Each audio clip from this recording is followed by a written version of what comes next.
on entre vraiment dans un moment médiatique charnière. D'un côté, la sortie mondiale du livre de Gisèle Pellico, 22 traductions, une tournée de promotion mondiale de Londres à Hambourg, des interviews au New York Times, à la BBC, dans Vogue, au Spiegel, pour un livre qui est sans doute le plus attendu de l'année. De l'autre, la publication des nouveaux Epstein Files aux États-Unis, qui remet une pièce dans la tentaculaire affaire Jeffrey Epstein et qui relance les fantasmes autour des réseaux d'élite financière. Et ces deux séquences médiatiques qui partagent l'affiche actuellement et racontent deux choses très différentes sur le traitement des VSS. J'avance et je n'ai plus peur. Alors, n'ayons jamais peur des mots. Le récit de Gisèle Pellico, c'est un récit du réel brut qui est axé sur sa parole, d'une victime qui se reconstruit de nouveau en quête du bonheur, une femme qui a été droguée et violée pour son mari ainsi que par 50 hommes pendant une sédation, des hommes ordinaires qui ont fait un crime hors norme mais frappant de banalité. En face, on a l'affaire Epstein qui fonctionne dans un autre registre, des milliers de documents, de noms, d'affaires dans l'affaire, on parle d'îles privées, de milliardaires, de réseaux internationaux, de secrets d'État. Cette affaire, elle active un imaginaire spectaculaire, presque fictionnalisant. Or, derrière Epstein, il n'y a pas seulement un monstre isolé, il y a un système d'impunité, une domination masculine structurée, des institutions et des personnes demeurées silencieuses, avec un grand point aveugle dans le traitement médiatique,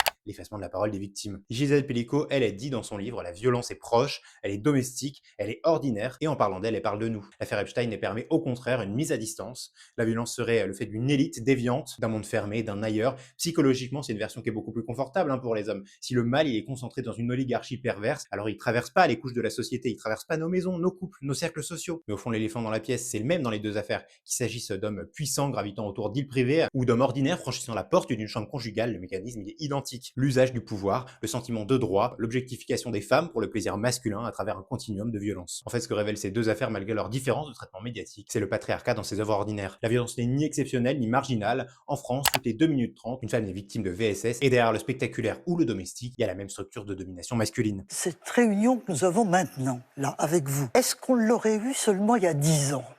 C'est pas sûr.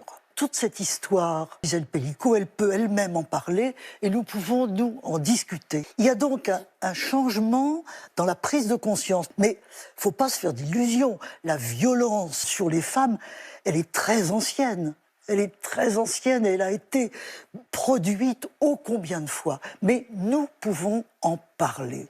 Nous pouvons mettre des noms là-dessus. Nous pouvons dire que les hommes vont changer. Nous pouvons leur demander de le faire. Le risque aujourd'hui, c'est que le récit spectaculaire, il recouvre le récit structurel. Et du coup, médiatiquement, la question, c'est quel imaginaire collectif va dominer? Celui d'un mal exceptionnel concentré dans les élites, qui met en retrait la parole des victimes, ou celui d'un système ordinaire de domination masculine, diffus, banal et enraciné? Parce que si on choisit le premier récit, on peut continuer à croire que le premier, il est loin, Sauf que si on accepte le second, c'est toute l'organisation sociale qu'il faut interroger, et chaque homme, lui-même, en son fort intérieur. Et ça, médiatiquement, c'est beaucoup plus inconfortable. Dites-moi ce que vous pensez du traitement médiatique des VSS entre ces deux affaires, et n'hésitez pas à vous abonner pour ne rien rater de l'actualité des médias.